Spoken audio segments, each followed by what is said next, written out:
what's up? This is Jeremy. This is Angel. There we go. This is our intro. We're actually going to use this on the record. She doesn't know that yet. Today's episode, we went to the Crouching Lion. One of my former coworkers lives near there, and he told us about it, so we figured we'd give it a try. They're located in Ka'ava. They originally were opened in 1952. Went through several different ownership groups and different styles of food, so we made the drive. It's about an hour and a half, give or take, from Makaha. So pretty good drive, but it's such a beautiful drive, and it's definitely worth it. The Crouching Lion is named for the famous hike you can see here in the mountains there. It's like basically right in the background of the restaurant. So we're not really hikers, so we'll stick to reviewing the restaurants rather than reviewing the hikes, for now at least.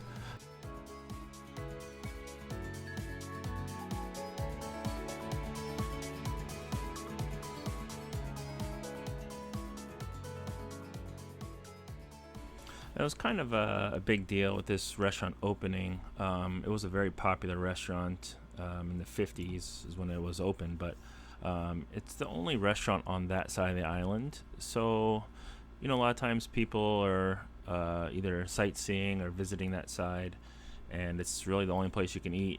But it's been closed for a number of years, so this reopening was supposed to be a big deal.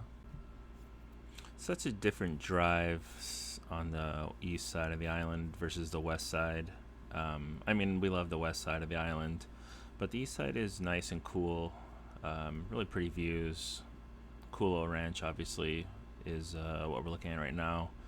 It's a very popular tourist attraction.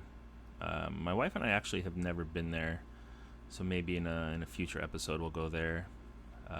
But we drove past the restaurant from the south, mostly because we were about an hour early for our reservation. So we did some sightseeing and some shopping, and then we turned around. So right now we're approaching from the north to the Crouching Lion here. The only issue we had coming in was the parking lot is kind of tight and it's gravel, so the cars don't park in their respective lines, if there were actually lines painted down. But other than that, it's not too bad. Our reservation was for 6:30. We arrived about 5:45, so I figured we'd just go to the bar. Kind of wish it would have been a little bit darker when we got here, because the tiki torches had like a really cool ambiance. Made you feel like you're walking up the steps to a pretty nice place, which it actually ended up being a pretty nice place after all. But the view is probably the best part about your arrival here. For me, it's the view in front of me, but the mountains there, of course.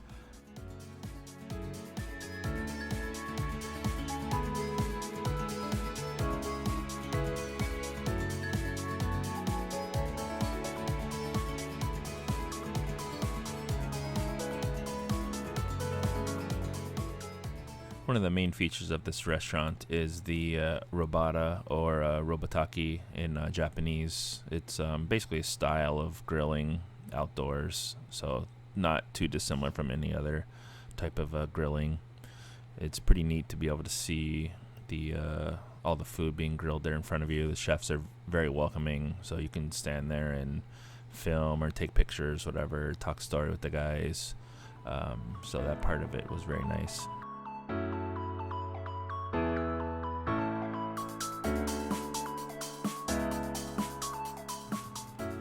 The brisket taco that I ordered as an appetizer was kind of more of a main dish for me.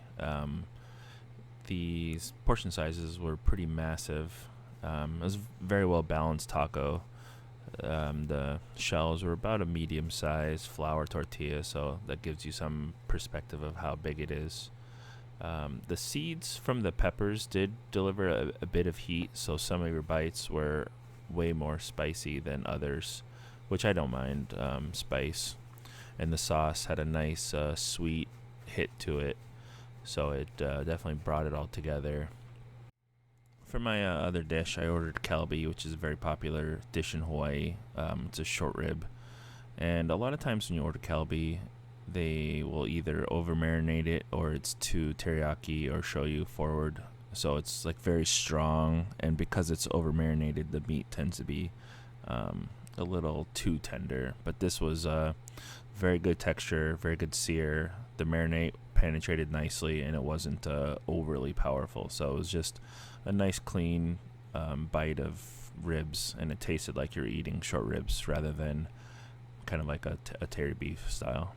Having lived in Japan for a number of years, I consider myself kind of a rice nerd. So when I saw that the rice was all made to order in a pressure cooker, I was pretty excited. And the chefs would bring you the small bowl and open it up and fluff the rice for you at the table. But the rice was absolutely flawless. It was a premium Japanese short grain rice. I don't know exactly the brands they use, but it was slightly wet, a little bit sticky, and had a really good aroma to it as well. So when paired with the kalbi ribs, it was just perfect. But I mean, I can eat rice on its own. I'm kind of crazy like that, so.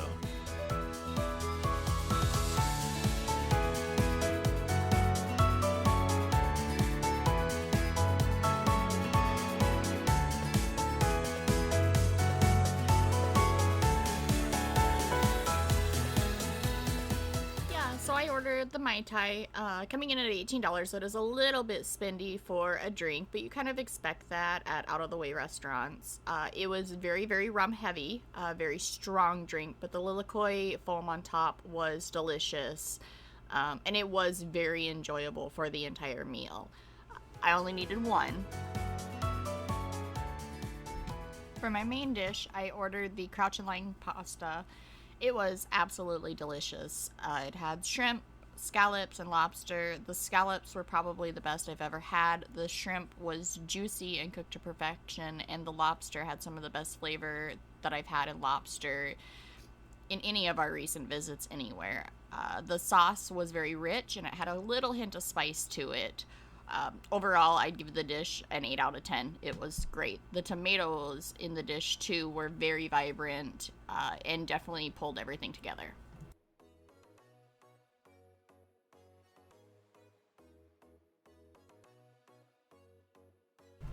So overall, we had a great dining experience for a first time coming to the side and a launch of a restaurant. A lot of times, new restaurants have some issues, which we read some reviews, and people had some issues with seating and reservations. So I'd highly recommend getting a reservation.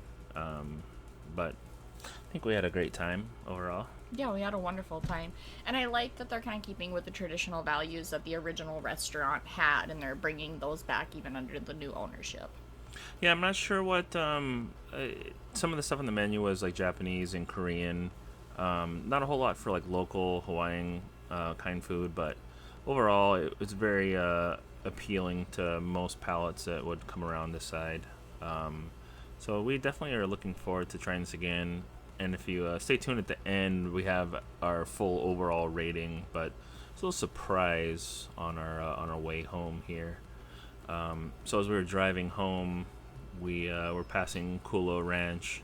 Sun's starting to come down, and we come around the corner and we see some horses. Luckily, my wife was recording, but I don't know. What did you think that we saw?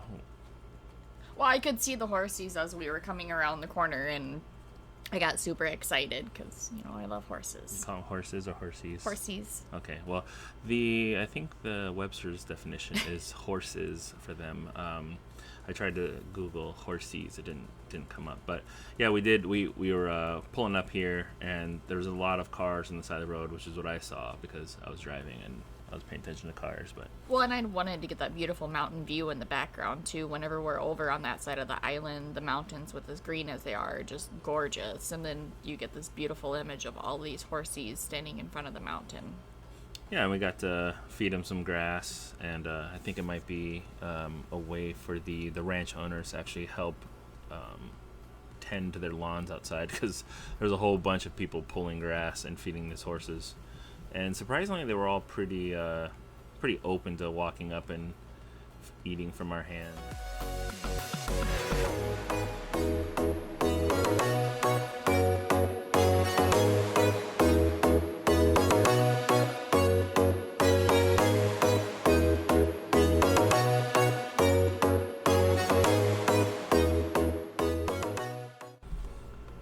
see by my wife's face, she was obviously having a great time too. She loves animals, so this was a great way for her to finish an evening.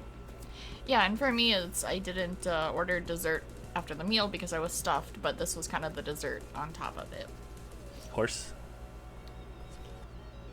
She's not I'm saying not anything. having horse for dessert. Well, but you said dessert. Seeing for them horse. was a treat. Oh, got it.